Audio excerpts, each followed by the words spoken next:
দুই হাত উপরে ধরে হাত ভগবান দিয়েছে যখন একটু উপর থেকে তুলে ভগবানের কৃপা আশীর্বাদ লাভ করার জন্য বলুন আমার পরে পরে হরে কৃষ্ণ।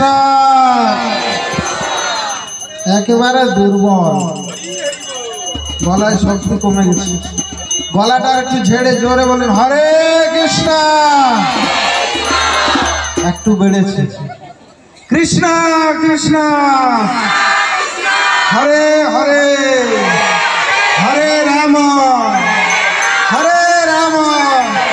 রাম রাম হরে হরে।